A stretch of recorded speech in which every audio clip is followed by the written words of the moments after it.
It's time to get sexy, so watch Secular Sexuality live Thursdays at 7 p.m. Central.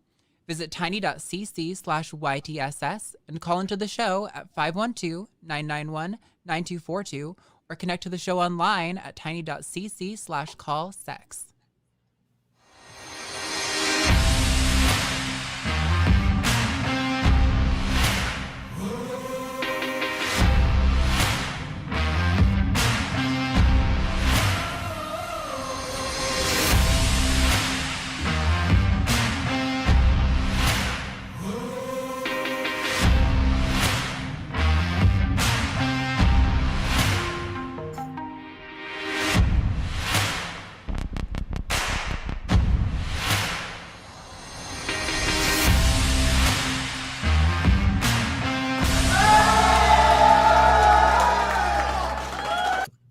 Hey everybody, welcome. It is Sunday, June 12th, 2022. We are Talk Heathen, a product of the atheist community of Austin, a 501c3 organization dedicated to the promotion of positive atheism and the separation of religion and government.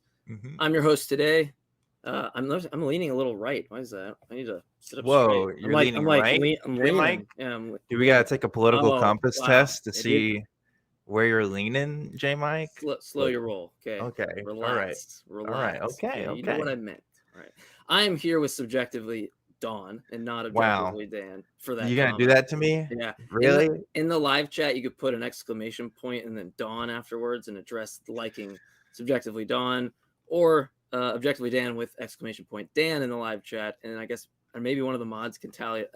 I'm probably giving them a really ridiculous role to tally those up, but I think yes, give our volunteer mods some more to do, Jmike. Let them follow your every whim. That's a really good idea. Exactly. Yeah. Well, if you do see in that live chat, below that live chat, actually, you can support us directly if you like what we do. That takes, there's no YouTube fees cut out of that, so it directly supports the ACA and our mission, as well as below the video itself, above the live chat, you will see a join button. If you hit that join button, you will get a bunch of perks. You'll get emojis to go with your chats in the live. You also get to avoid some of the pesky slow mode when that is activated as well. And so we greatly appreciate supporting any of those ways. There's other ways you can support us as well as just liking the video or subscribing. And the best thing that you can do, especially if you're a theist, is call us 512-991-9242 or from your computer at tiny.cc/callth. We want to talk to you. We want to know why you believe. If you've seen any of the ads or the commercials and you're calling, anything like that, we want anyone and everyone, whether you believe or not, we will prioritize theists over atheists. But anyway, Dan, how are you doing? I'm gonna stop bloviating, and how about you tell everybody how you're doing and not Dawn? You know, I'm doing okay, thank you. What should I call you, Joseph Michael?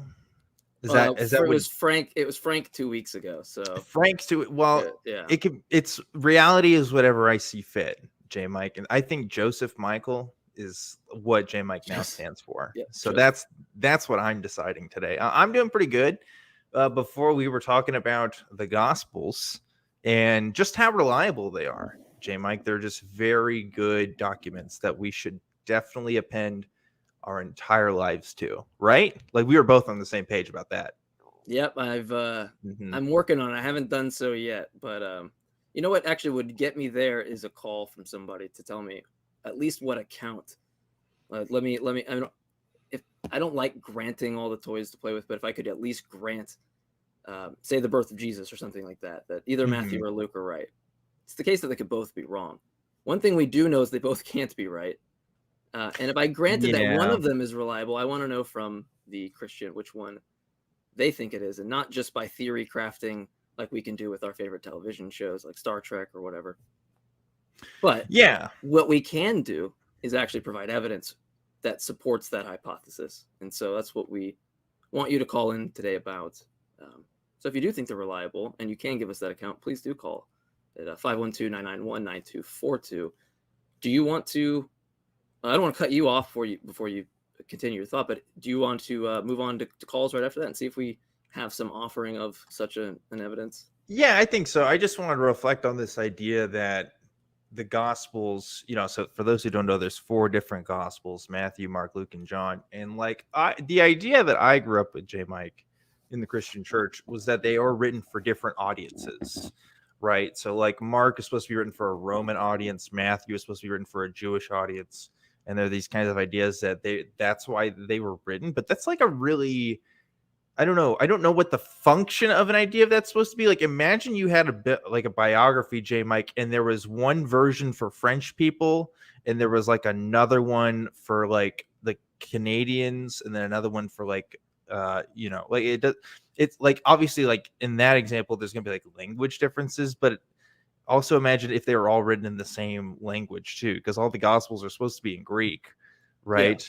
There's some people that suggest that maybe there are some Aramaic Gospels that were written, but we haven't actually found any physical evidence of that so far. So it's just a weird idea that they're supposed to be for multiple audiences, and I think it's rather better to assume that they're coming from different traditions, sometimes oral ones even, and are just being written down. I don't know. That seems more parsimonious to me, but yeah, it seems it would be a weird move if something I said is independently true, and I gave different biology books to like 4 different people that speak different languages, that instead of conveying, or not even languages, or for the audience, to keep it analogous, it seems weird to say that the independent evidence involved, or at least what the conclusion is, or what prediction I'm generating, is going to change throughout those audiences. Because if it was true, then presumably, I don't know that many people are going to find this to be an issue, but presumably it's true, and the investigation of such is going to determine it, regardless of like what audience that I'm writing it for. I would just be wrong in the cases where I didn't actually present the evidence correctly. That's a great way to put it. Like, biology books wouldn't change based on the culture, right? Like, maybe there's some wording differences, but like the like factual information there should be the same, right? Mm-hmm. And that's kind of the difference you see in the gospel accounts. But anyway, we can talk about the gospels all day. I think we should get to some callers. We have a theist. We have Devan in Michigan. Pronouns are he, him.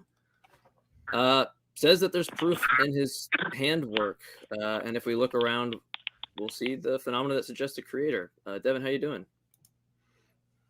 Hi, how you doing, buddy? Doing good.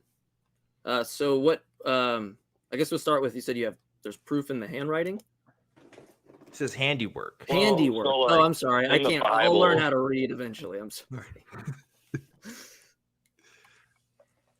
Like, go ahead, Devan. In the Bible, God talks about, like his proof is in the handiwork, and like, if you look around, for example, like the moon controlling the tides, that's kind of like, a miraculous thing if you think about it, or like the galaxy and all the infinite, like, amount of like, for example, we're in the Milky Way, and then there's like 1,000 trillion other ones just like it, and it's just like everybody knows that it is, and there's like these laws that kind of hold everything together. But at the end of the day, it really doesn't make much sense other than, like the same way, like, that if you put your key in a car, it's going to start the engine, but you don't really know what all is going on to make your engine start, as the way like the mechanic would. And in this case, God would be the mechanic. And all we know is, like the equivalent of, put key in ignition kind of thing. I mean, you say that, but there's like astrophysicists out there whose entire job is to figure out why the moon affects the tides and why there's so many galaxies that look like the Milky Way galaxy. In this, but like try to really conceptualize what gravity is and try to put forth some type of answer as to why it is, and you won't be able to. I mean, if scientists aren't stuff like that. I get you, Devan. I get you, Devan. Like, it's not the purview of science to answer questions of metaphysics, right? Like, I'm not sure if a scientist could tell you why gravity is. It could certainly tell you how gravity is, and maybe its relation to other functions. I don't know if God says that's his proof, Right, but like the problem with that, Devan, is that you could attribute that to anything. Like, I could say gravity exists, therefore this is evidence that supernatural aliens created anything. You know, like you can kind of make this attribution to And, lots I of have a things theory besides on the that. Christian God, right? Have you heard of the Book of Enoch, for example? Mm-hmm. Yeah, it is They talk about like the Watchers. Right. It's an extra biblical kind of book of the Bible that is referenced in the New Testament, but isn't actually found in the Bible. Yeah, and there's a little bit in Genesis too. And like, for example, you know, like, I don't know if you're aware, but they're kind of discussing the national security threat because all these UAPs that have been going on. And well, that's like, a topic for another show. Yeah, so I don't know about that, but yeah, Jmike, you take it from here, because I could talk about UAPs all day, but you know that's more for truth. I'll tell you that. Yeah. That last part I'm gonna have an issue, because anyone can really interpret certain things the way that they want in that case, and this kind of leads to the point that I do want to say. What Dan's trying to highlight on about the kind of like what you're saying is of like a metaphysical type of concern, right? We could discover what gravity is. We could discover that it's like the bending of, or it's like massive objects bending space-time, right? But that's about and we can discover that. Goes. Well, I see. What I want to like acknowledge is I see what you're trying to drive behind, but what Dan's saying applies, because there's this what's called underdetermination. Because what's really easy to do, and anybody can do this, is we can all construct an hypothesis about anything, right? I can have hypotheses about, like today I had a really good day, and we could talk about all the like I had a production of dopamine and it was released. I could have had a beer, right? Or whatever it might have been. And we could go, well, it stops there.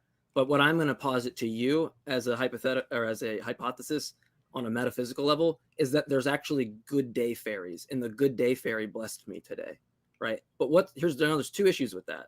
One, the good day fairy bend all kinds of theories to make it fit, but it doesn't make it true, kind of thing.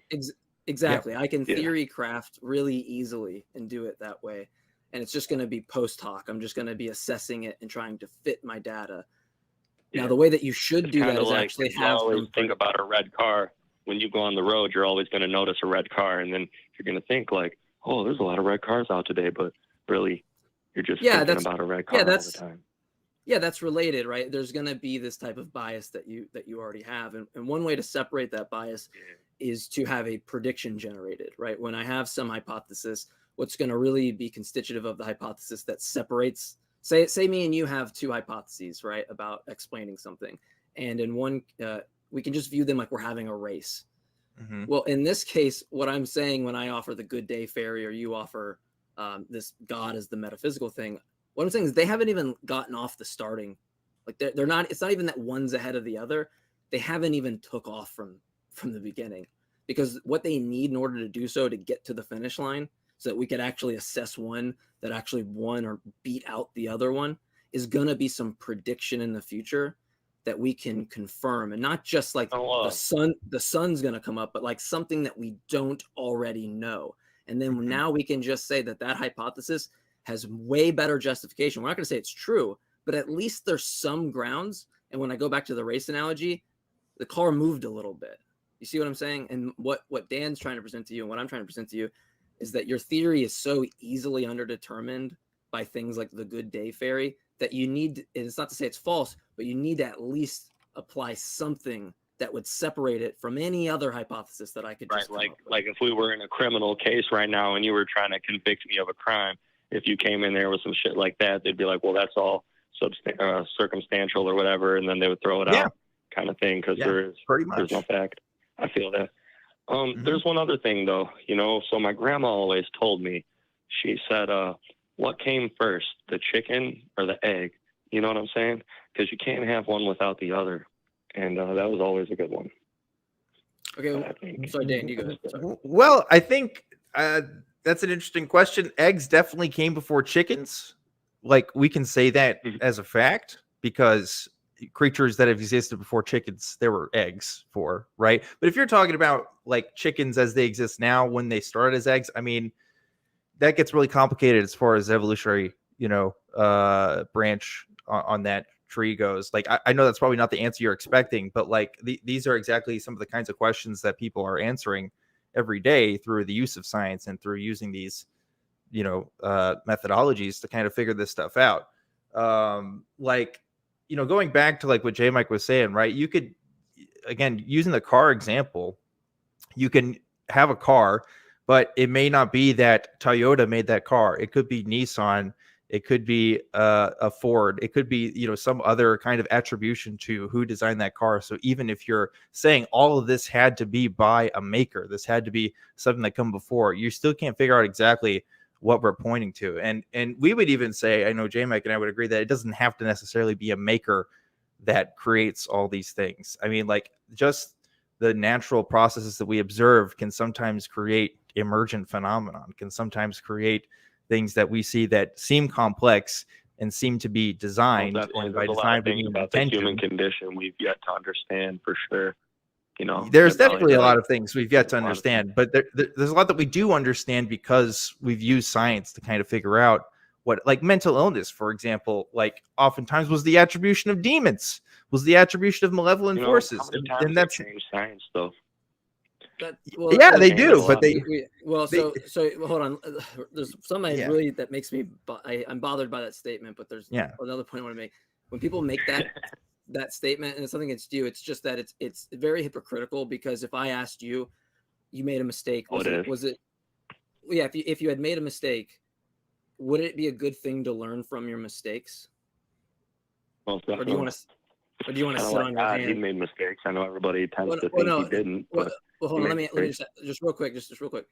If you made a mistake, is it a good thing to learn from your mistakes? Yes or no?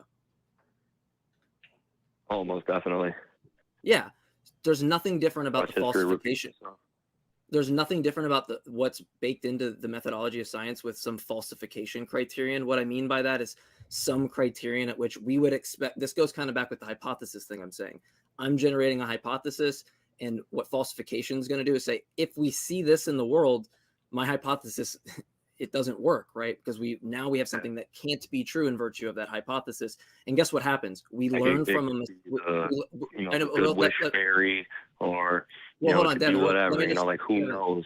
Devin, hold on. I don't want to have to mute you. Just let me at least get the thought out. If it's the case that I have something where I falsify my prior theory, what ends up happening? What happens is that I now falsify it, and I now presumably can have more evidence to get me to a more defensible position. That's a good thing. There's nothing wrong. Like, people have this thing in their psychologically where they think this is such a bad thing. There's nothing wrong with learning from a mistake, having a proper criterion that allows you to get there, that you can test. And then once you realize I did make the mistake, you learn from it and have a more defensible position. To say otherwise means that you would have to have the answers already. That's not the case. So you have to learn from the mistakes. But let me make one last point. I guess what I'm trying to say is, how do we know that there aren't a couple more mistakes they may have made that they may need to learn from? That's perfectly fine. Yeah. And sorry, Dan, this is the last point, and I'll pass it over. It's just this point is so important, because let's put this in context of what we're talking about right now. You have a theory. We have a theory. I don't agree with you. I'm going to say, let's say it's just naturalism is true. Okay. And you don't take that. Well, in your design thing, which is part of the call screener notes and what you and Dan were talking about with the mechanic, your hypothesis can't even allow you to decipher what a designed thing is versus what a non-designed thing is. Whereas in me and Dan's position, we can, because we have things that aren't designed versus things that I design, right? In your view, God designed everything.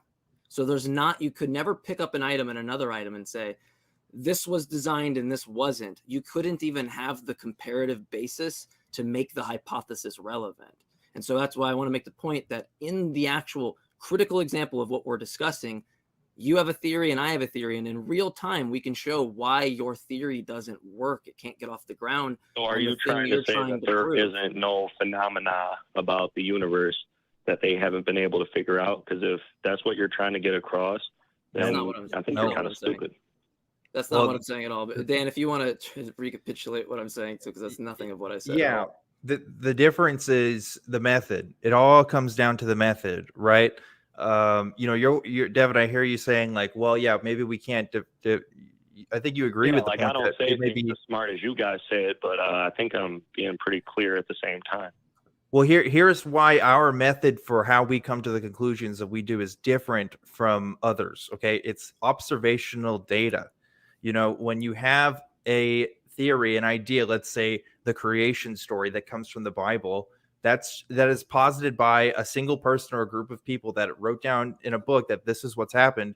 How do we confirm this? How do we add to this? How do we check this? The Bible itself doesn't give any parameters for that, but with science, when we add observational data to it, we can confirm and then realize if we've made mistakes before.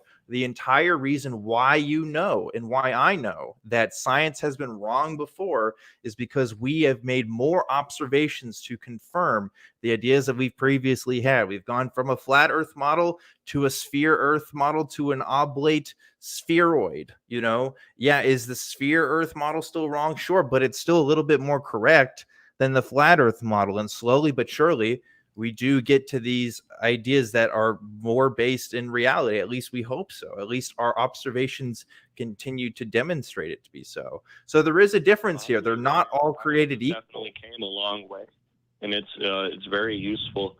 But I believe that science and God can go hand in hand. But I mean, we don't have to agree on everything. That's the beauty of America, man. Well, no, we don't have to agree, and that's fine. But what we're trying to draw an analogy to show you is that the way that science works in this case is it's like look at like a mirror, right? What we're trying to do with that methodology is produce a mirror that has as least amount of blemishes or cracks or smudges or fog, right? We want it when we compare that mirror and that method, we want to compare it to reality. When we look at the reflection, we can't really tell the difference between the two, right? We won't know which one's the correct model versus the reality that it purports to explain.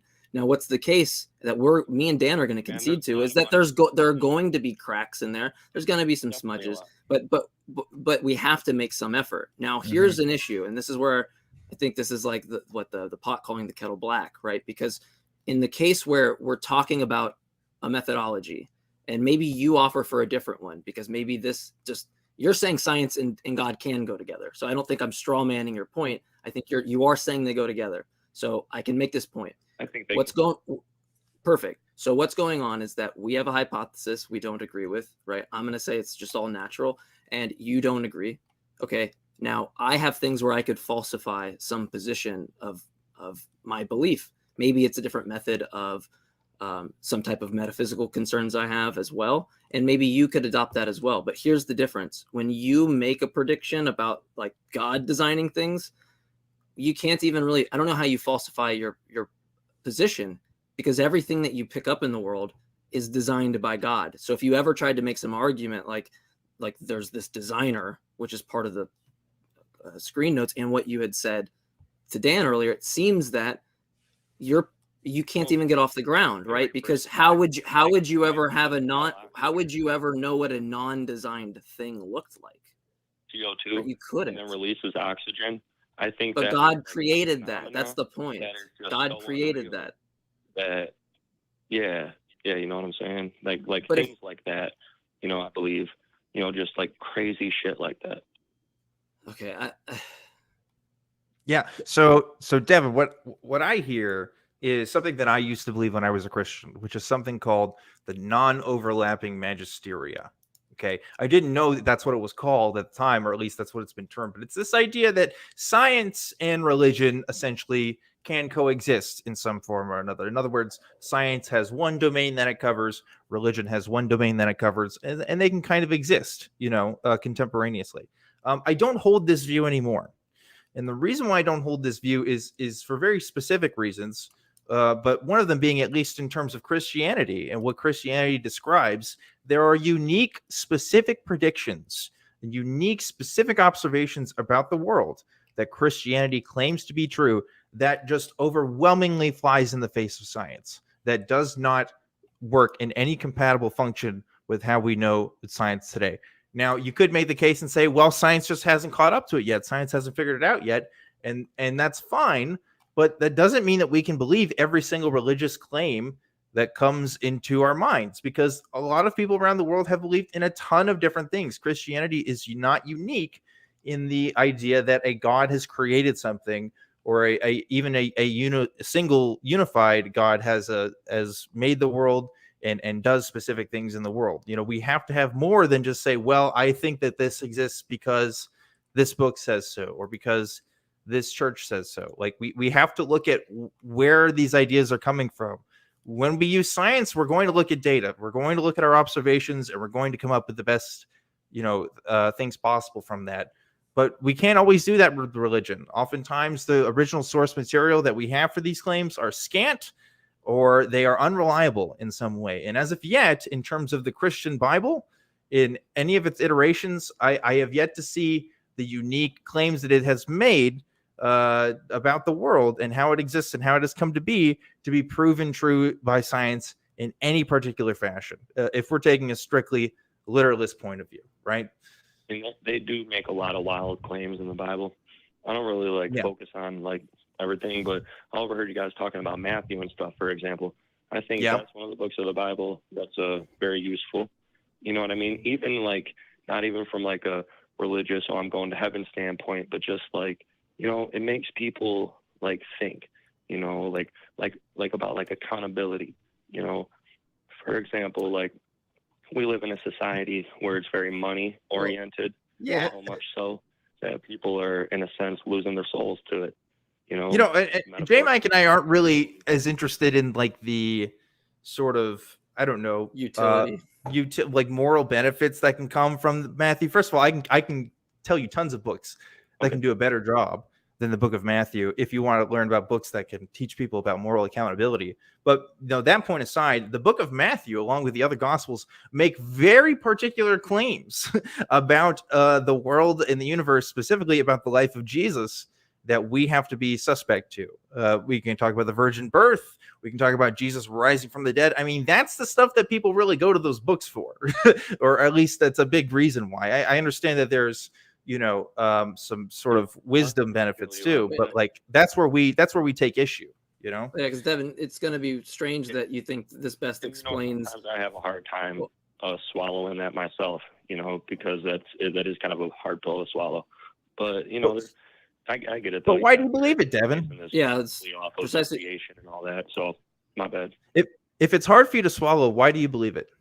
Let's talk about that.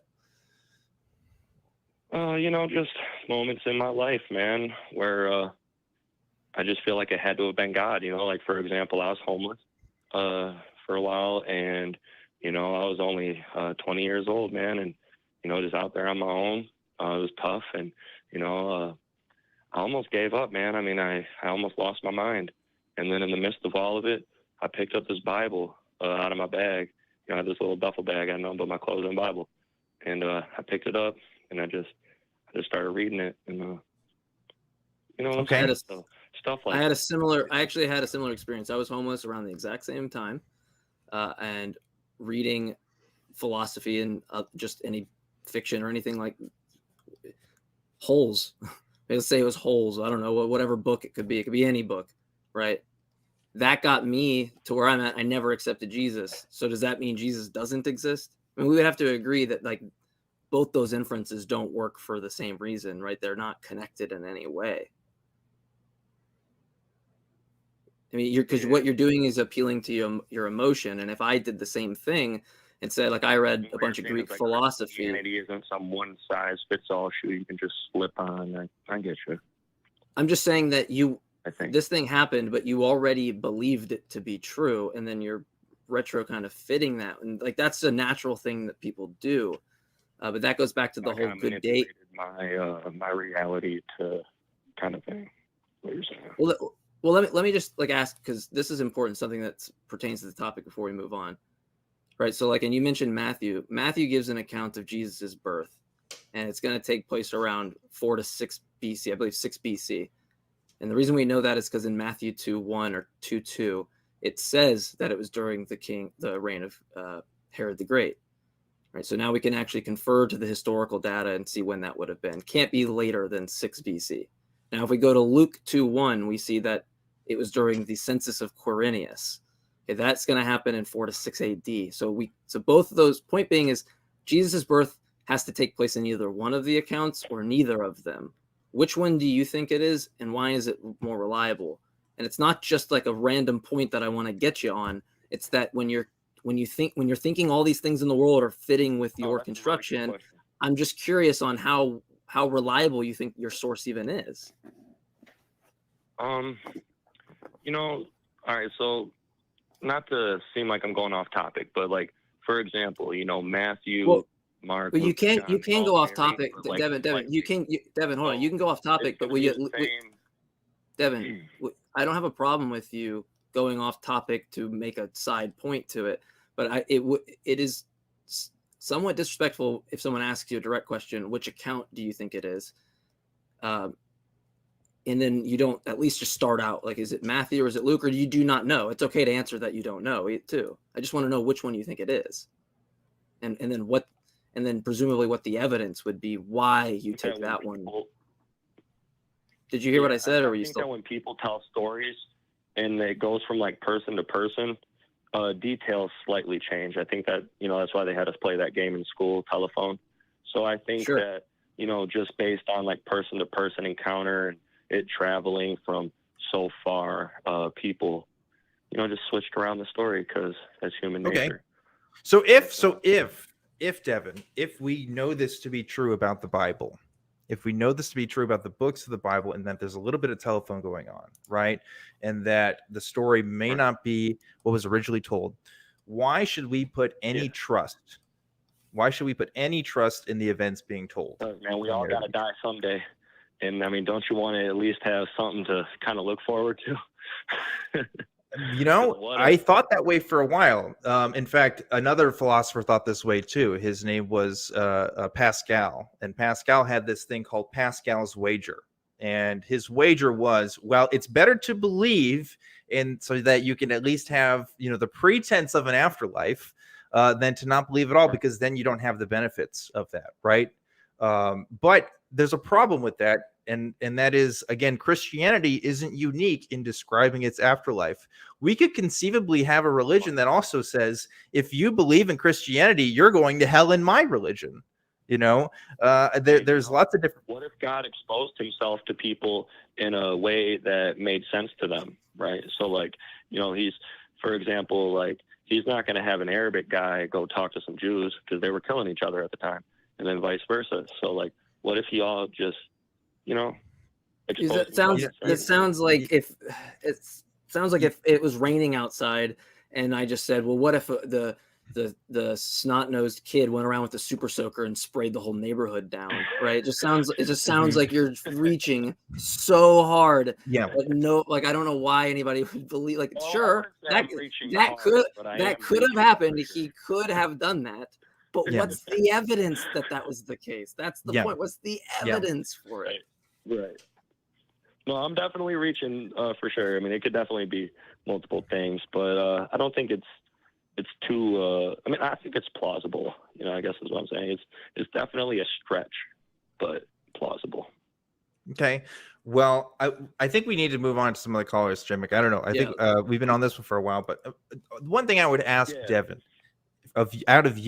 from this conversation, is if you think that this story is plausible, the story of Jesus, or the story, merely the multiple stories that the Bible talks about, what whole conception thing, man, I don't vouch on that.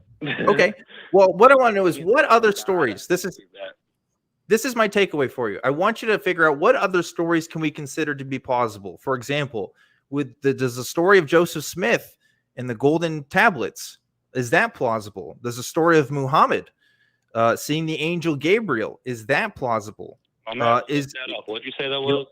Yeah, so look, I would say look up Joseph Smith. Yeah, Joseph Smith and the golden tablets and Muhammad when he has this conversation with Gabriel. And I want you to figure out, how plausible are these?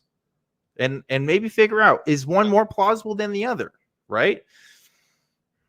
Right. Okay, cool. Yeah. Well, that's where I want to leave it at. Yeah, and Devin, I would love for you to call back. I'd love to just, we can bounce more ideas. You can tell us why you think we're wrong. You can review it, and then you know, So I would love to. Yeah, I would love to continue the conversation because it seemed that you're willing to discuss these views, and I want to appreciate or give you the respect for that because not everybody is, and so we respect. We do appreciate that, Devin. Thank you.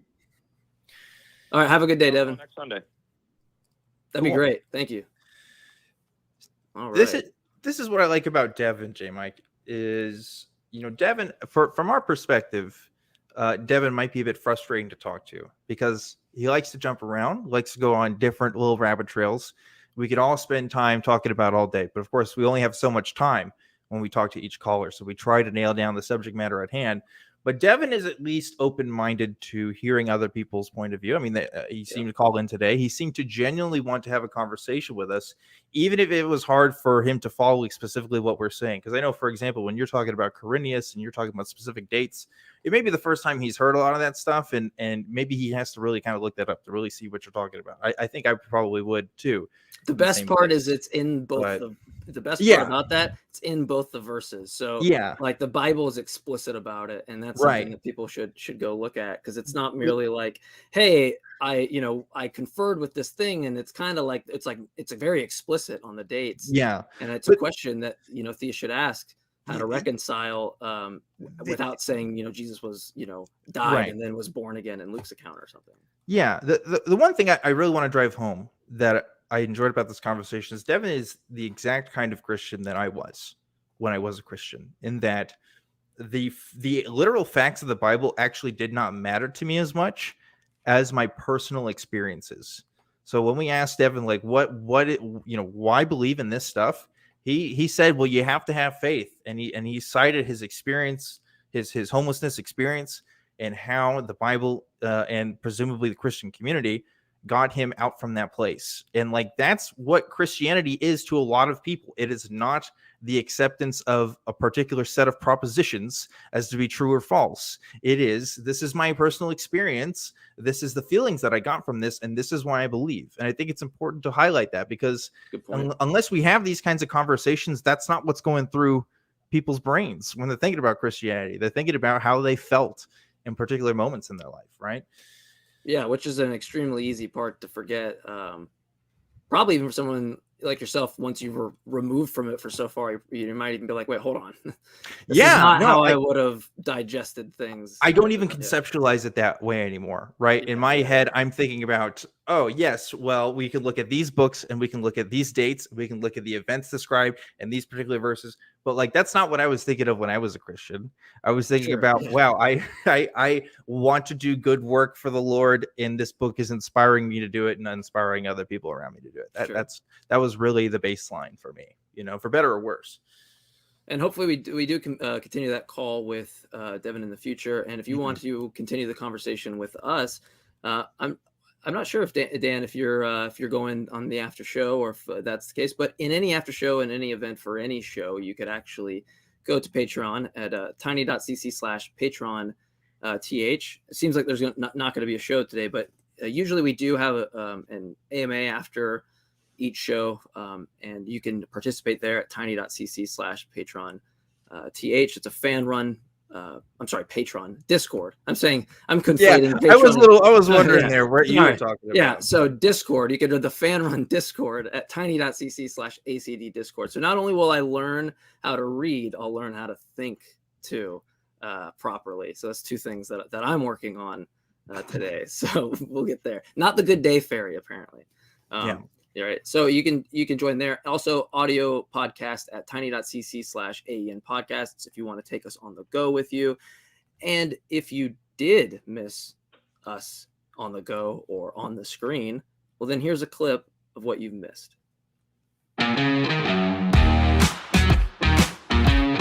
At the same time, I know for myself, like, I cannot get certain worship songs out of my head. And at 2 a.m., that can be a more perverse torture than any fear I could possibly conjure. There are numerous verses talking about the inferiority of women compared to men.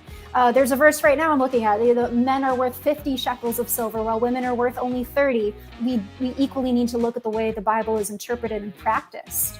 Other medical professionals and health experts, they're the ones who've invested the time, the study, into actually getting, wait for it, because this is very important, facts.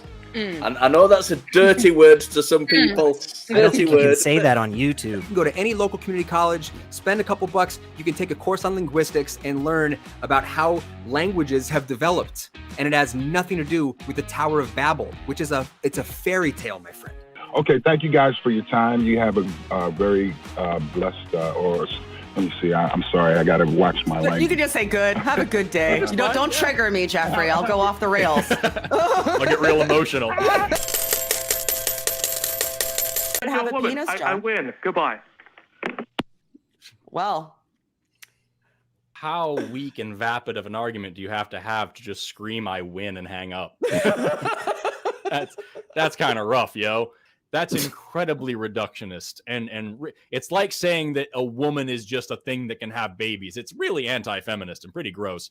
So just sorry, that's not how anything works, dude. Team Forest. Hashtag Team Forest. I win. So end the show.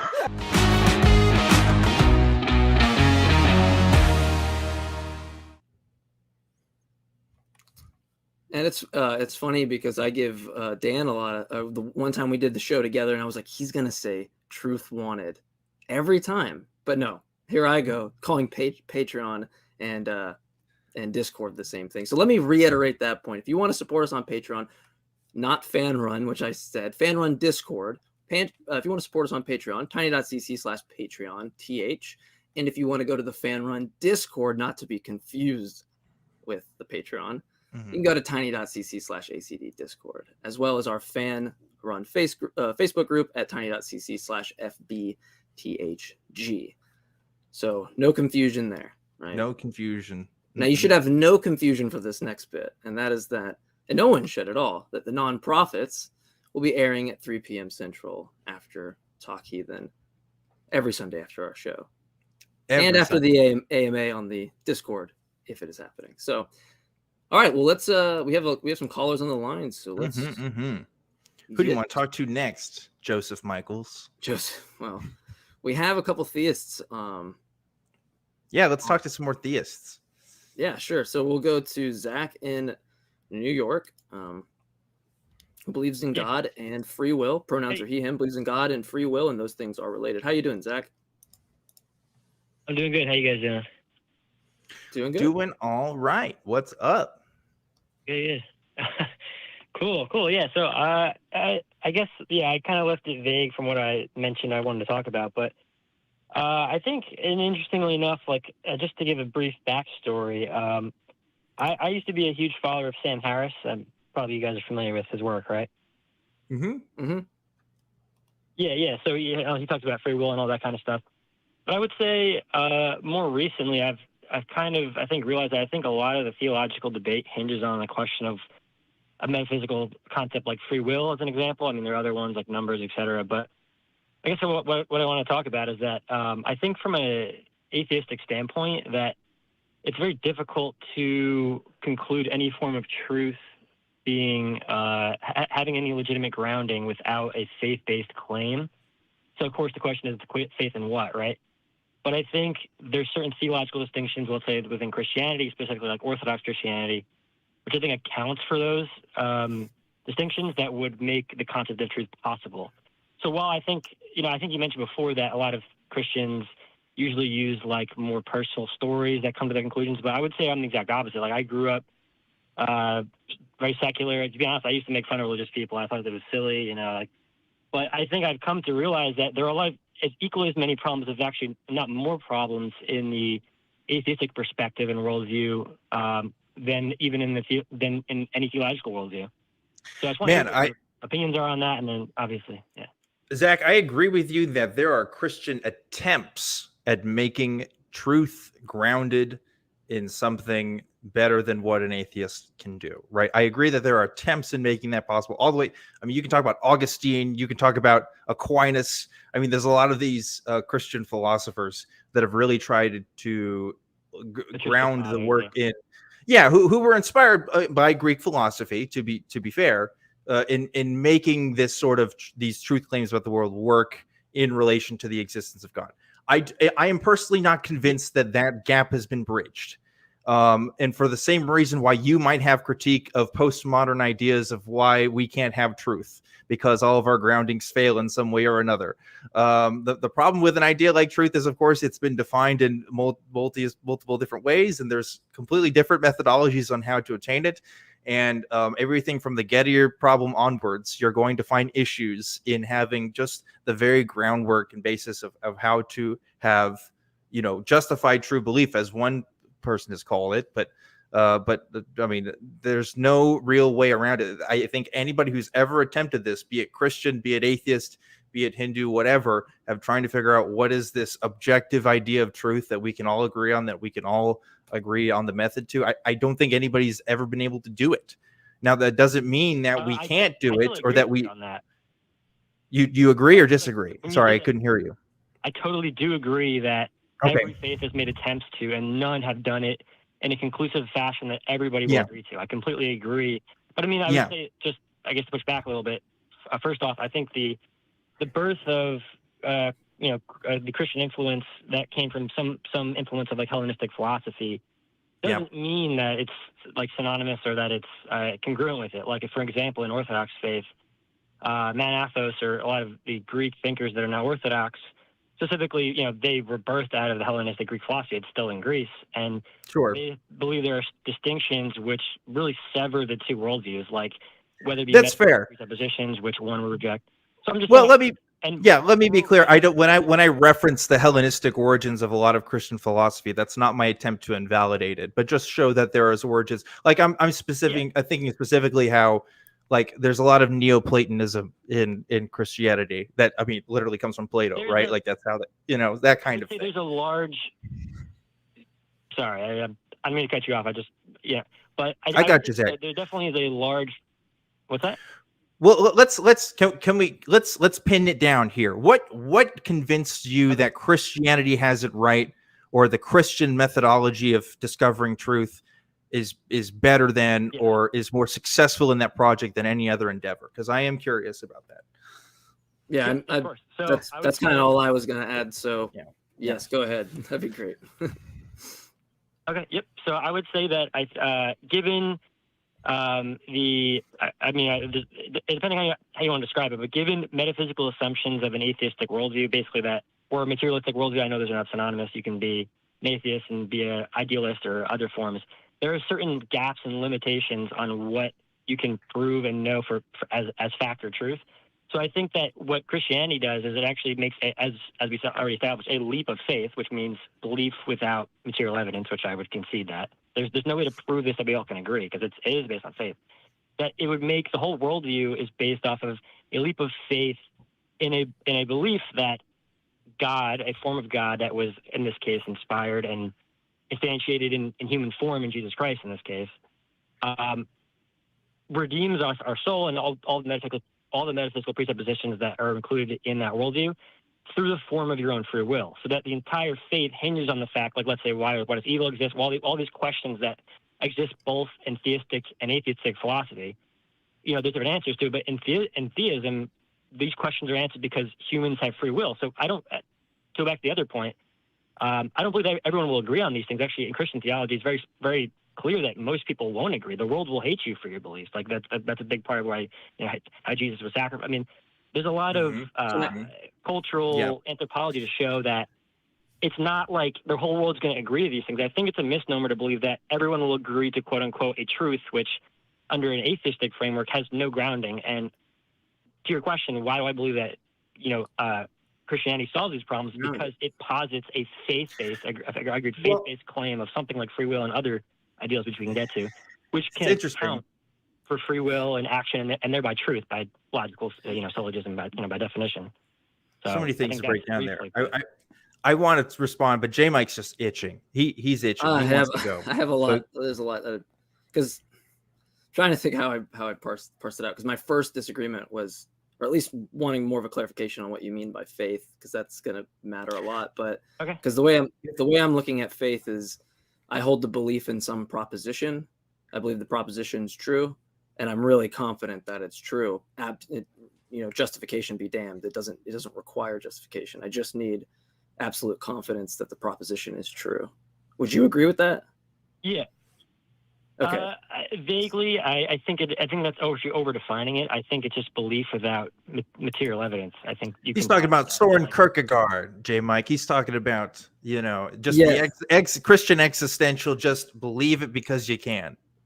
I think, right? Yeah, I guess I might be a little too. I might be too pedantic on it, but it does matter because the way, and like you said, from different backgrounds, and this is where my background's going to matter because the way that I look at a belief is an attitude or a commitment towards a proposition. Okay. What I mean by that is like it's raining outside and I have a commitment to that proposition. Well, I can commit to that it being true. I can commit to it being false, or I could commit that I just don't know. Right. And so it seems that if I have a belief in a proposition, like Jesus died for my sins, then I have an attitude towards that proposition or a commitment. And then in your case, it's going to be that it's true. And, the way that I'm separating or going further with faith, all I'm adding, the only salt and pepper I'm adding is just that you really, really think it's true, right? You're really confident in it, right? I mean, I'm seeing what part of that would be an issue. I would say I have faith in it. I mean, belief is a difficult word. I mean, because if you in Christian theology, hold on. I'm sorry to cut you off, Zach. Sorry to cut you off, but we can't. If you're trying to understand what moral non-cognitivism is, and I say, well, it's some non-cognitivism about morality, I didn't really help you define anything because I'm using the term. We're trying to understand the analytic notion of faith, so we can't use the term, right? That's not going to like elucidate anything. It's not going to illuminate anything for me or the audience. So what I'm asking is, I've given the definition, which is that we have a belief in a proposition, and we really think it's true. What would be the issue with that so far? Because I don't always believe it's true. I mean, I think it's the misnomer that if someone believes something, there's never moments of doubt, and I think that's what I think it lacks in its definition. Is what I'm trying. Oh well, so I mean, I could probably grant that you wake up one day and you're not as sure or as confident, but you're just going to define it as this. Today I have this extreme confidence in that the belief is true. So the reason why that matters to me, if we agree on those terms, is that it just seems like you've conceded there's no justification isn't required. That's all you need. Belief, thinking the proposition's true, and really thinking it's true. And so why I'm having this issue with the comparison side to like the atheist worldview, which I don't even know what that really is. And you made a good point. You said you don't. No, I know. You said you don't have to be a materialist or a physicalist, which I don't define myself as a physicalist necessarily. Maybe a non-reductive physicalist or something. But point being is that if you have this definition of faith and then you're kind of imposing it on to me, or that I have to make that, I don't know that my claim is that I don't know that I do that beyond the base axioms that I set, right? And the axioms are clearly going to be, they're just what it means to be an axiom is that it's not going to be like justified, right? It's going to be some base set that you start with. And so I am going to disagree with you that I'm making any secondary step of faith like you would be, because what I'm going to do is at least confer to some data, or at least make an attempt. Whether I'm wrong is one thing, but I'm actually, in my example, if you were to call it that I'm using faith, I'm saying I have a component of the belief. I think it's true, but what really prompts me thinking it's true is something justificatory, something that actually does the job of trying to justify that belief being true. Do you see my point? My point is that you don't even have to offer justification.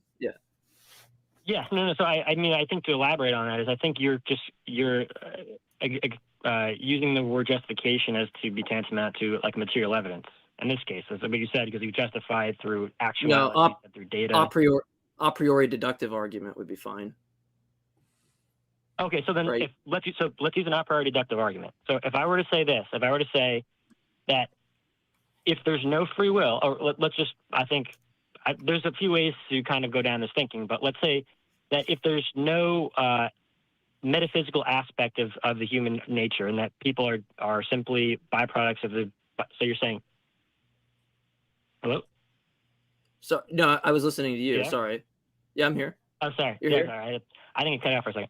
So I was saying, so if we were to basically take the modern, I think, scientific approach, right, just as an example, I'm not saying that you believe that, but that people are simply mechanistic processes like chemistry, biology, and physics, and that their thought patterns, etc., are that there's no free will and there's just mechanistic processes, then by deductive reasoning, as you already alluded to, there's no mechanism by which we can conclude any truth statement because it's just following mechanistic processes. Even if you throw a random element of chance involved at the quantum level, whatever level you want to call it, there's no scientific or evidence-based, as you should say, component of evidence that would prove any form of free will. Free will is a subjective experience that you have to have faith in my approximation.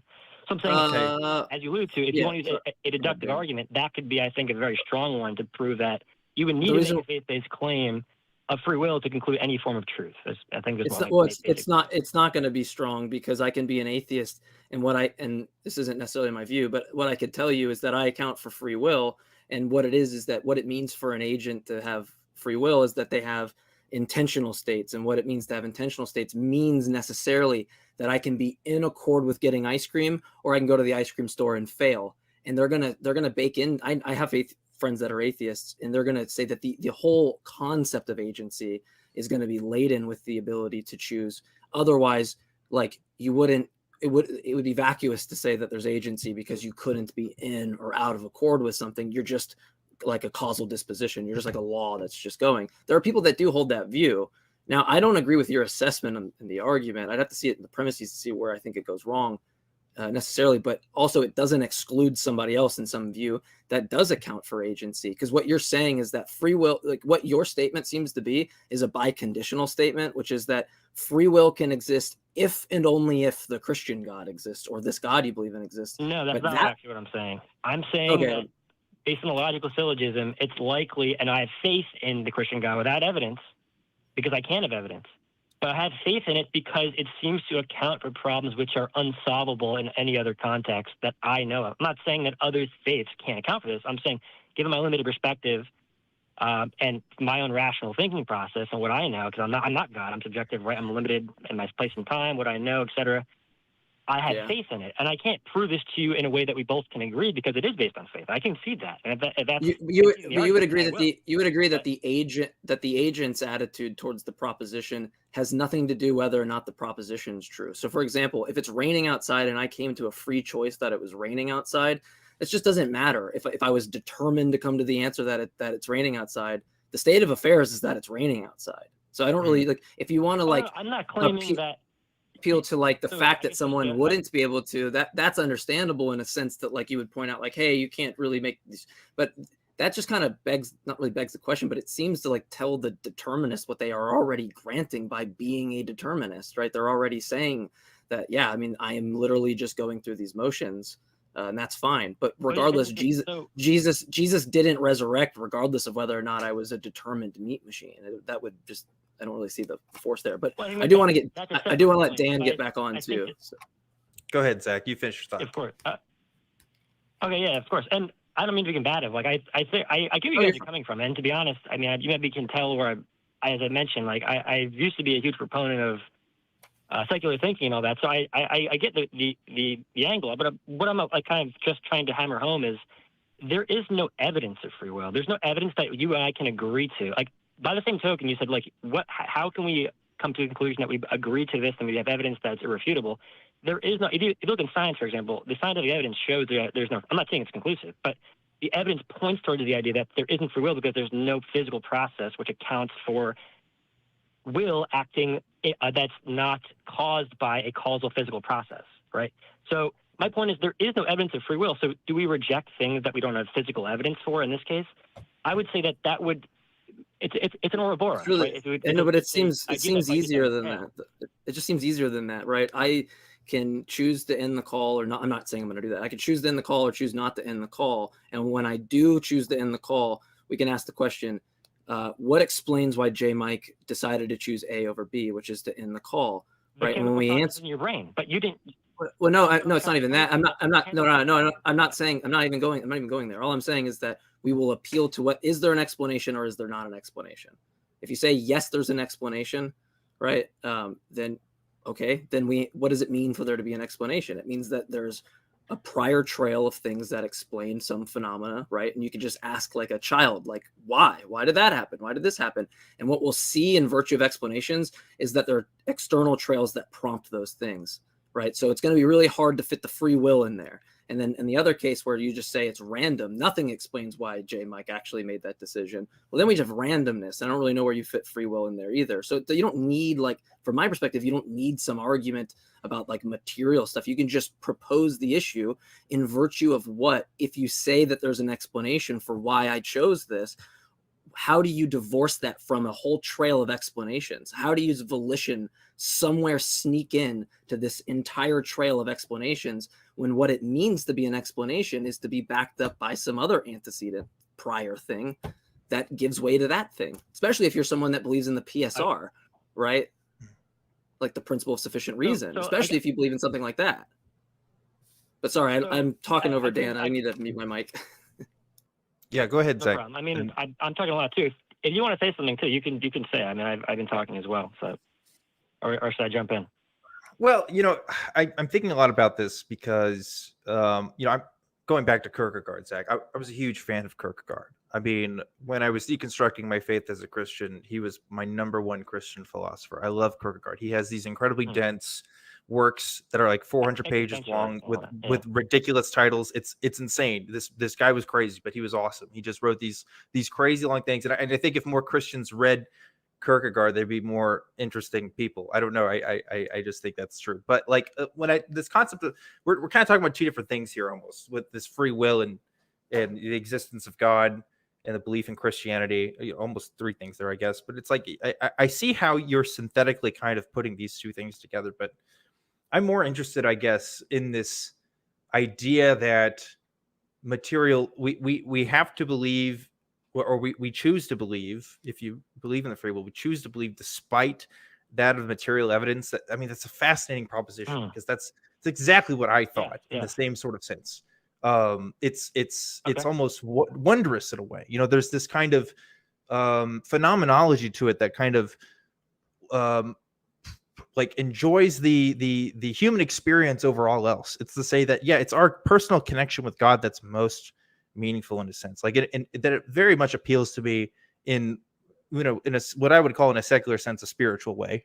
What could be produced by the human spirit. But to say that, to go that far and to say like this is what I privilege the most is this experience, more so than any other kind of reasoning, any other kind of evidence, whatever.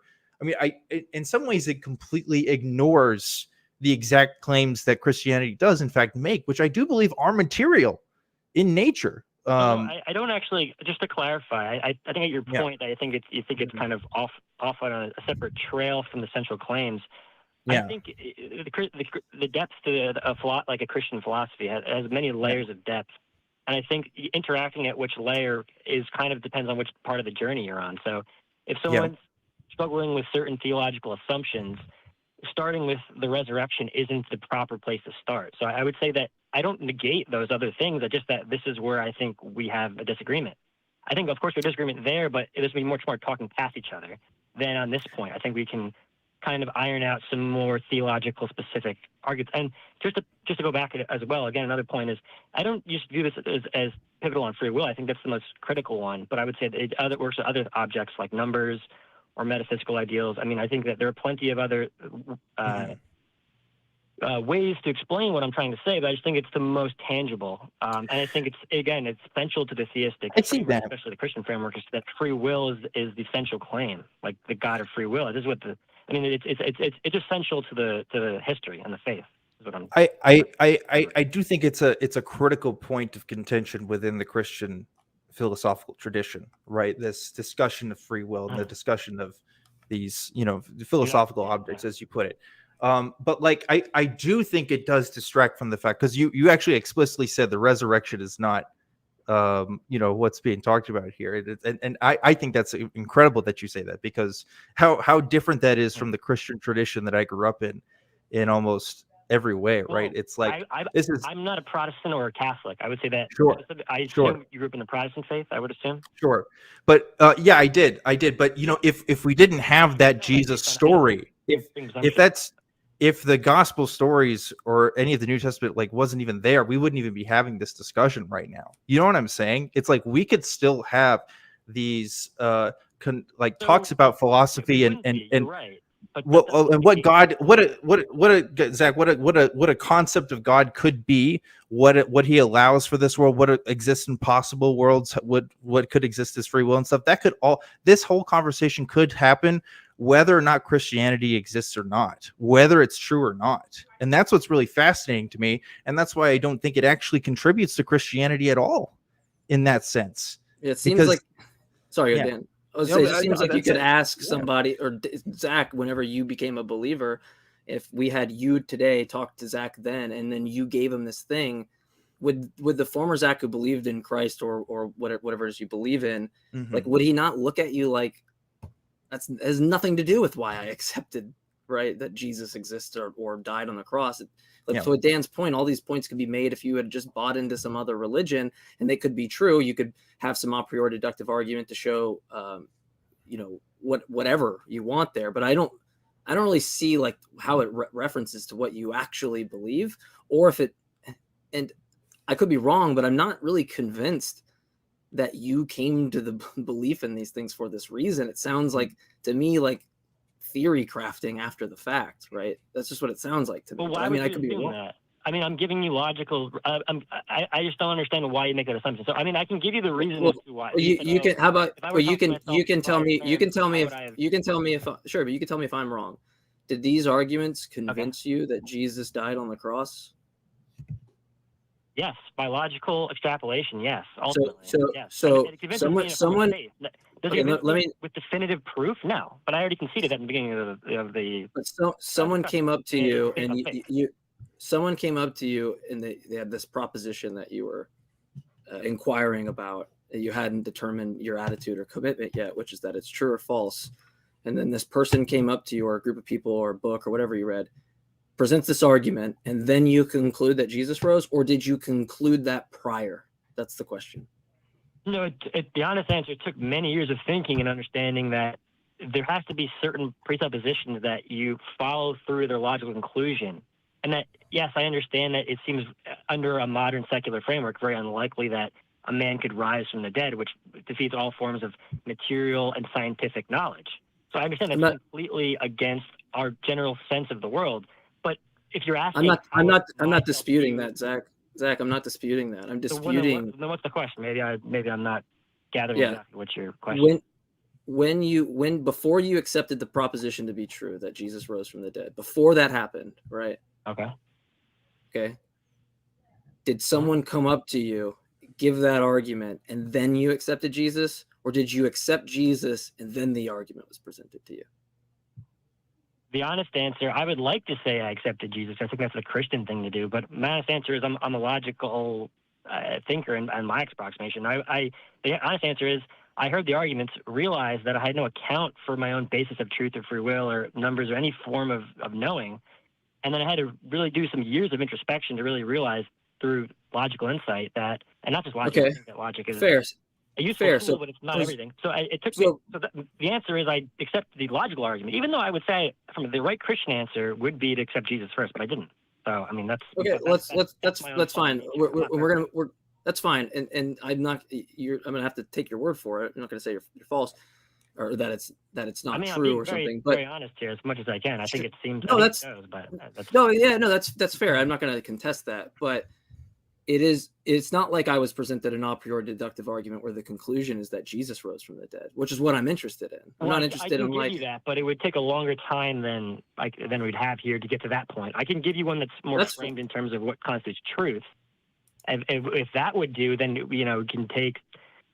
I would just say that it's obviously very complicated, and to expect that I can give you a 3-minute deductive reasoning from truth claim to Jesus rising from the dead is not simply in line with That's fine. I leave emails open, Jmike at atheist-community.org. If you want, or if you want to call on any Sunday, I'll listen to those arguments. But it seems like there's like these appeals to how people come to reason, and that's fine.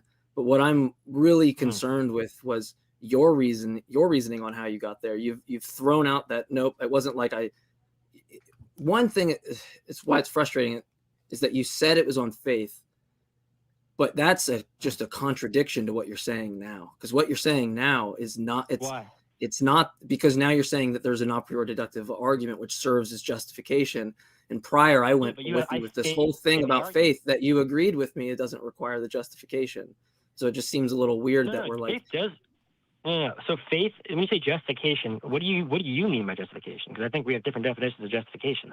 Yeah, I mean, I'm saying like at least an attempt. Like what I'm saying about faith doesn't require even that attempt. It just requires that you believe the proposition to be true. That was the whole like notion that I went through. Faith. Well, to be more accurate, and what I'm trying to explain is that I think a proper view of faith is that it's acknowledging where the limits of logic and subjective reasoning get you, and then the delta between that and the truth has to be faith, because the truth is something objective, at least in my approximation. I think that's what the Christian faith posits, and no subjective mind is objective.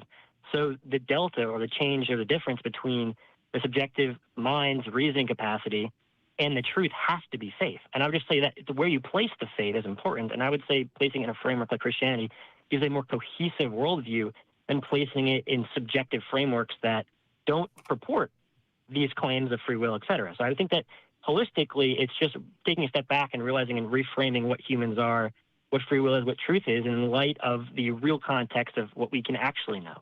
We can't know everything. I mean, it's just understanding what human nature is in some sense. Dan, go ahead, Dan. Yeah, well, I do think, because we've only got a couple 20 minutes left this show. I think we got to take some of the callers after this. So I do want to kind of Yeah, you guys talk with me. I wanted to. Yeah, I was going to move on. I wanted to make. Well, so everybody's got last point. We all got background. So yeah. No, I know we all got last points, but just the next time we call in, we can go over the argument again or present the argument. I'm just I'm not really like seeing like. I guess my main issue is there's a lot of issues where you're just assuming things I don't really fully understand really or matter, and then two, that assumes that you have a definition of Christianity that's actually the right one, that's just going to be disputed in historical scripture. I'll just tell you explicitly, I don't have the right one. I have faith in my limited. I guess there's whole. I'm not gonna. Yeah. I guess that's fine. Yeah. I mean, I appreciate the talk. We can talk next time if you want me to answer those questions, but appreciate it. Of course, yeah, of course. Thanks, Zach. It just seems underdetermined by any other thing I could say. Well, this is what's interesting, Jmike, is again, like I shared a very similar worldview in my Christianity, but at least I can speak for myself. I won't speak on Zach, and I won't do the thing where you talk about the call and try to diffuse the argument afterwards. But it's like I talk about from my own experience. I realized I privileged what Christianity could explain more than what it couldn't explain. Right. So just as, for reference, why I'm bringing this up, he's saying that, we can account for free will with this framework. We can account for truth with this framework. But at the same token, we also can't account for the events and what the Bible depicts, or what the actual changes in our claims about the world and how it's been made based on what the Bible is. So there is an obvious weakness there. It's just trading in some weaknesses for other ones, really. I mean, the strength of a secular worldview, the strength of a materialist worldview, if you aspire to that, is that we don't have to explain the events that take place in the Bible or the claims that people have made that are religious or numinous in nature. We just say that they aren't true, or that we don't have enough evidence to justify them yet. We don't have to kind of have this extra burden of taking in this whole thing with us, because to just accept Christianity at face value with saying, what it explains this other stuff. I mean, that's not sufficient enough for me to take that into account, but and take it as a true thing, right? Like, there's so many questions I'd have to have answered before I could get to that point.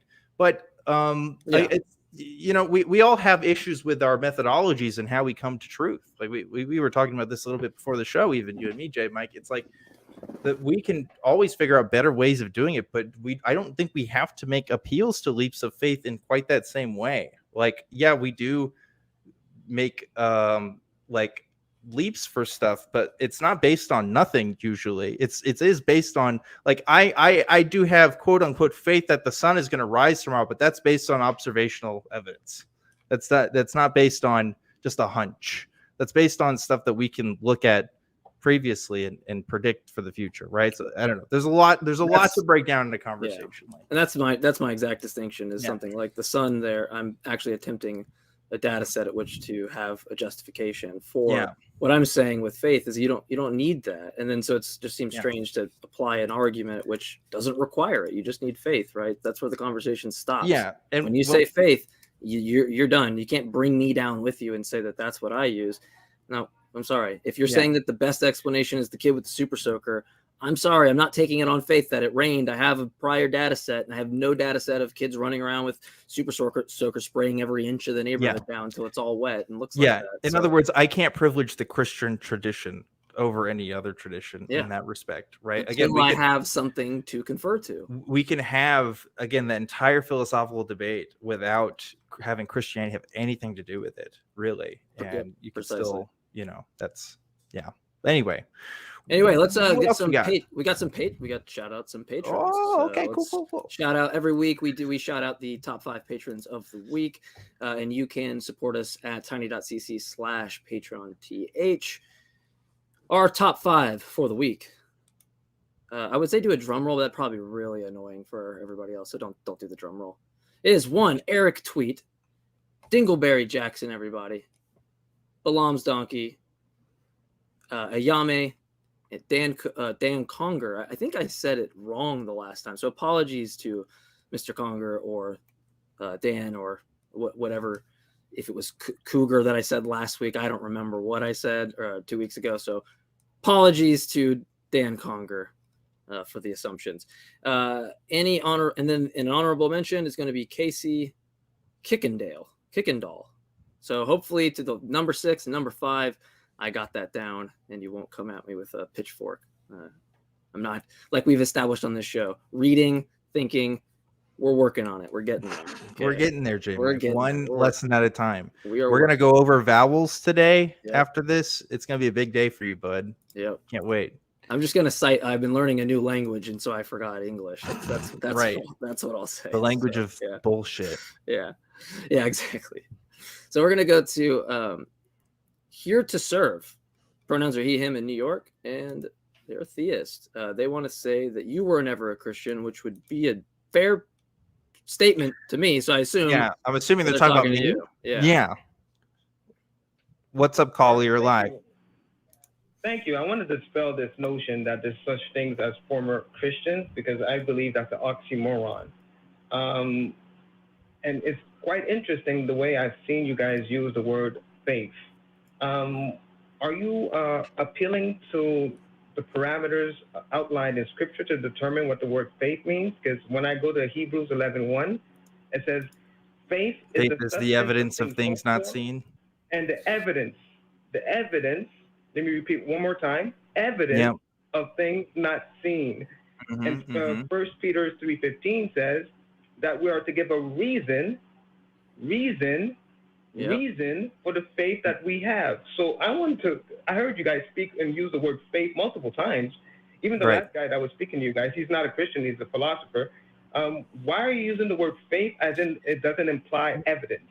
Well, I'll tell you this. Did you know that other people use words that Christians may not use in the same way? Did you know that faith was not invented by the word Christians? And that specifically the word that you're using there is Greek in origin. So the reason why people use faith in different ways is because people use words in different ways. And that's just the end of it. I do understand that, but if you're going to call yourself a Christian, you have to limit yourself to the parameters of what the Scripture qualified the word as.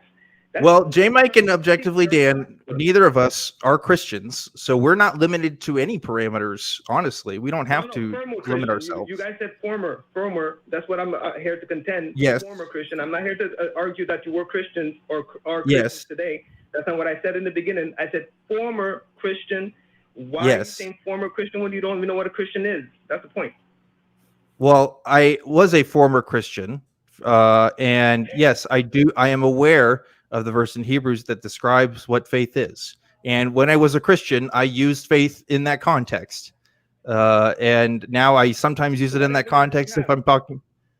What evidence did I have? What do you mean? Yes, of the faith. because the word Hebrews 11:1 says evidence. So what evidence did you have that made you a Christian? Well, I'm obviously didn't have evidence. That's why I'm not a Christian anymore. Wow. What do you mean? Oh my gosh. So let's. You knew you needed evidence, but you didn't have evidence, but you still were a Christian. Yeah, the evidence was bad. There was no good evidence. That was the conclusion that I came to. I don't know another context that he thinks you would leave Christianity. Yeah. So how about this, right? We know your claim. We understand your claim. Why don't you make us true Christians so that we can't have this? I was never a Christian. I just, at the end of the show, I become a Christian. I got a lot of books, a lot of Bibles that I've spent money on, and they can go to use now as a believer. So why don't you present the evidence? Since that's what you think is constitutive of faith. So you tell us, I'll give you as long as you need, as long as it's relevant to actual evidence. No problem. Try not to mute me like you just did. Here's the thing. I'll mute you again, right? I'll mute you anytime I want, because guess what?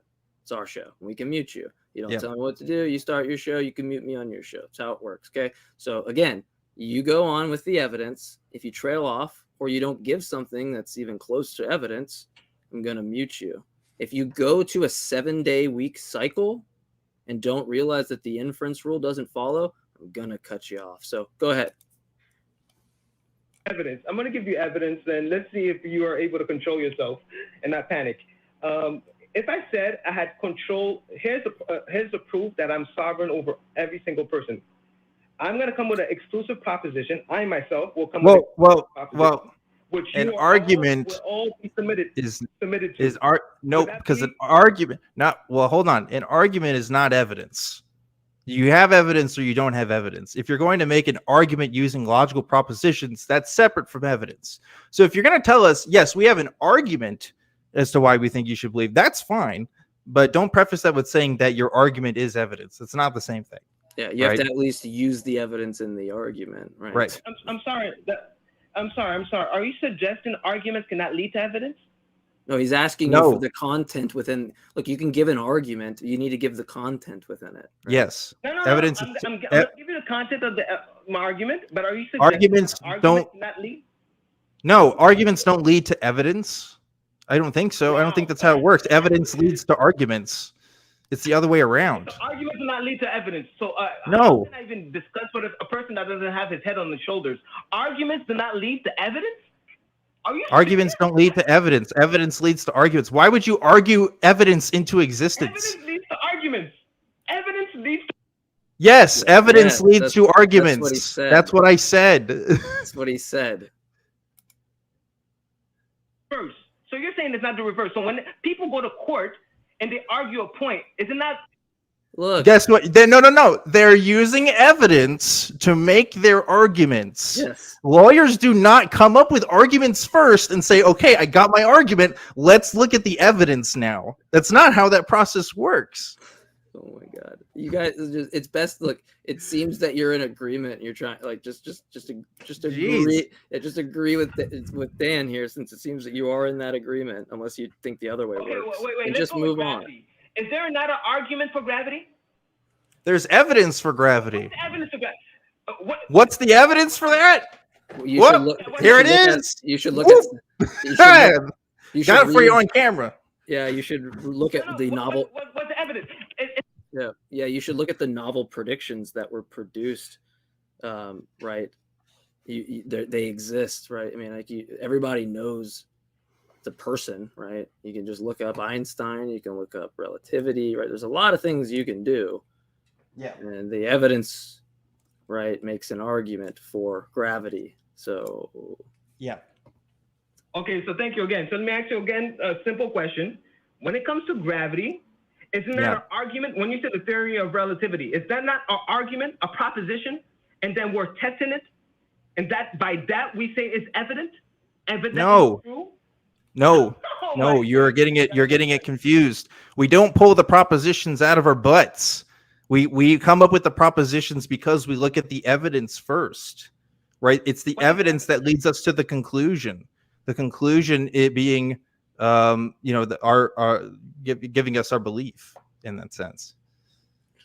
What do you think an argument is? You realize that they're inference rules that you use in conjunction with the evidence, right? Like, how exactly do you have an argument if you don't have the inference rules in conjunction with the evidence you use? I mean, you like what's what's an example of evidence that exists because of arguments? Like, how does an argument, that doesn't really make any sense? How about I give you one example? If I throw something in the air, it's going to fall back down. Here's my argument. There's a force pulling down the object. So that is what I can consider as gravity. That's my argument. Okay. What are you saying? So your observation, based on the evidence that you threw a rock up and it came back down, led you to conclusion that gravity exists. So your argument is that gravity exists based on the evidence that you found.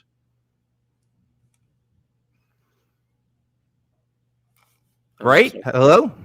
I'm sorry. That was an accident. Okay. I didn't mean to. That's what I've been saying from the very beginning. Thank you for agreeing now. Back to my original statement. If I make a proposition that's exclusive to me and you're all subject to it, and I say that's a sign of my sovereignty over you, is that not conclusive enough as evidence that I'm sovereign over you? What? Wait, you're just saying it? You just say that you're sovereign? And that we're supposed to believe that's true because you say so? I don't understand. Is that what I said? I'm gonna say it one more time. I don't know. I'm trying to clarify. I'm gonna speed this up. We're getting to the end of the show. When's the part that you make the argument for God, right? Because that's the part that I'm waiting on. So could you give the argument? Start with premise 1, right, and then tell me what the evidence you're using, and then if you know how an argument works, since you're an expert at it, you tell me what inference rules are used in the argument and how you're connecting them so that you can draw your conclusion. So what's premise 1? Go ahead. Thank you for muting me. First of all, I don't have to put it in syllogistic form. I don't have to put it in a syllogistic form. Again, back to my original. Do you know what an argument is? Right? Rhetoric is one thing. Like, I can just spew rhetoric, but if you want to actually formulate an argument, right, what an argument is like a trail of, you actually have to have a trail of reasoning with inference rules that are valid, and you have to have premises that are sound. If you don't have that and you want to concede you don't have that, that's fine. We'll move on to other callers, but don't say that you do and then don't do it. Wait. Did you just suggest that every argument has to be in syllogistic form? I'm asking you, do you have an argument? Do you have do you have a premise? Every time I catch you, you're your argument. Yes, your argument with that. Yes, your argument needs to contain. Made in the court of law, it has to be in syllogistic form. No, your argument that's taking evidence, right? Yes, whenever you have a trail of reasoning, there needs to be a valid inference rules that are applied, and the premises need to be true. So yes, that's how they work. If you can show me another way that works, or that's not being done, go ahead. Okay, right, so again, so I just proved that not every argument has to be put in syllogistic form. Thank you. I don't think you did. I don't think you did, but even if you did, even if you could, you failed. But so go ahead and just present the argument, because it's really annoying that you keep deferring to things that aren't the actual argument. So just give premise 1, or just give the argument in your terms, even though I can just put it in to logic form and show what inference you make. I can do it for you if you're unwilling to do it. Thank you again for showing that I don't have to put it in syllogistic form. So here's my argument. You don't. I'll do it for you is what I'm saying. Since you can't. Yeah, but I don't have to. Again, thank you very much. No, I'm saying you don't have to, but I will do it for you. So go ahead. No, you can do it. But again, we don't. I don't have to put it in syllogistic form for it to be true. I'm here to say that it's true or evident. So I don't have to do that. So here's my argument. If I said I am sovereign over you and here's the sign, I will come with something exclusive proposition, and you will all be subject to it, submitted to it. Is that not enough to be evidently true that I'm sovereign over you? What? It depends on. I don't even know. Let me repeat one more line. I don't. What the hell do you mean sovereign over us? Does that mean that we're like you make us go to the store and we have to buy you whatever you want? What does that mean? Yeah. Do we clean your house? Like, do we? It's not our fault that you've reified nothing to anybody and you're just making words come out your mouth. What do you mean? Okay. I'm sorry. The word sovereign means I rule over you. I'm sorry. I know what sovereign means, right? I know what sovereign means, but Okay. What you're saying? Wait, I don't. I don't understand. Let me have a step at this, Jmike, please. Okay. So you're saying you're going to make an exclusive proposition, and if you prove that proposition true, therefore you get to have sovereignty over us? I don't know how proving a proposition to be true gives you the right to tell me what to do. Like, where does that? What does that have to do with sovereignty? If I made an exclusive proposition and that proposition subjugates you or submits you, you're submitted to that exclusive proposition, and what does that mean? It would be the sign of my sovereignty over you. Isn't that not what does that mean? That I am. Oh no, yeah, I see what he's. I see what he's saying. I see what he's saying.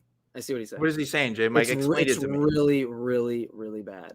So the reason that if I accept a proposition and you present the evidence to me, and that's the reason why I accept it, no, you don't have sovereignty over me. You presented independent evidence that, guess what? If you didn't exist or you died and someone else presented it, or I stumbled upon it myself, it just means that the evidence convinced me. It doesn't mean the evidence has power over me. It doesn't mean that the person has sovereignty over me. Right? I was the one that came to the conclusion that the evidence and the inference rules follow. So what you're saying is just like totally out of left field, not even like related to anything. Because you would agree that if the proposition is true, the evidence doesn't matter who presents it to me. It doesn't matter if you put it in a nice little bow for me or on like a platter. It doesn't matter.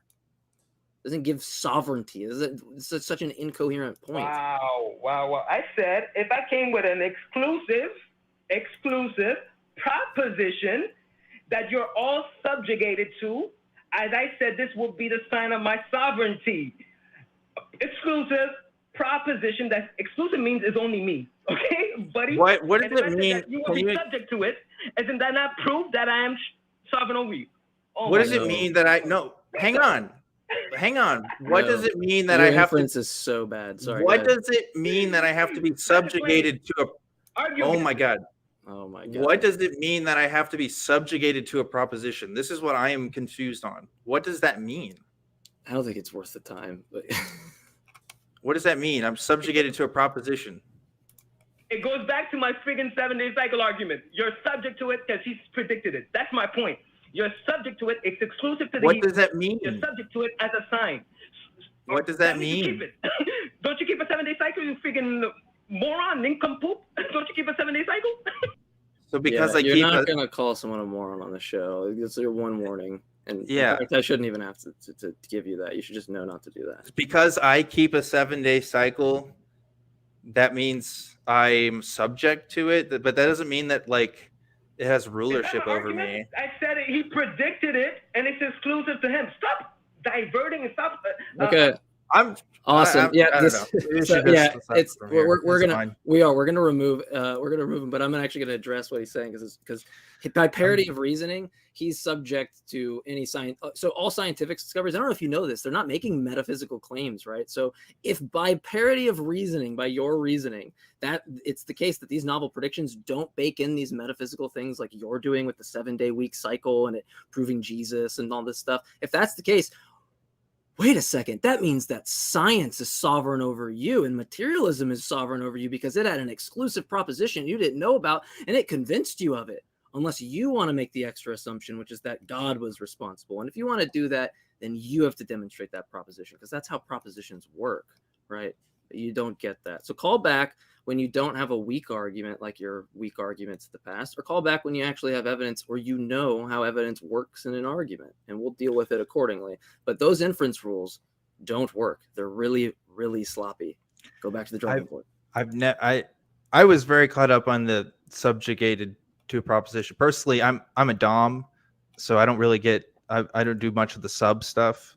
So being subjugated like that, that's not for me. I will say that. Yeah. Well, it's you're not gonna get the not gonna get all the best arguments all the time, Dan. So. No, you're not. But you can at least try to make sense. Yeah. I think that's fair. I didn't realize at first it was Calendar guy that was talking to us, and then the calendar came up, and I was like, yes, Calendar man. So I get that. But hey, if you have a proposition that you want to subjugate us to, you can try doing that by calling into the show next time. We are out of time today, but we do appreciate everybody that's called in so far. And Jmike is going to say a little bit more things before we wrap up. There's going to be no after show today, but in the future, you can look forward to doing that as well. Yep. Yeah, I do want to say if you do want to support us, you can do so on tiny.cc/patreon.th, not to be confused earlier with the Discord thing. So just to throw that out there, tiny.cc/AEN podcast to watch the audio format. You can also support us below the video by hitting the join button, or below the live chat is a direct donation where we don't have YouTube taking out any of the fees. So it directly supports us. I want to give a shout out to the lovely crew cam in the back. I can't ever say crew cam. I always say crew cram. The crew cam, the cram of crew back there. There we go. As we thank them very much for putting the show together. Without them, we would not even be on the screen. We would be in our bedrooms talking to nobody about 7-day week cycles. That'd be sad. Yeah. And I want to give some love rings to all the essential workers, regardless of whether or not you do believe. We thank you. So sending those your way. The fog is clearing up, but we will give a warm thank you to everybody, whether you believe or not, for anybody who is an essential worker. Mm-hmm. But those that do believe, it's not that we hate you. It's just we're just not convinced. Take care. See you later.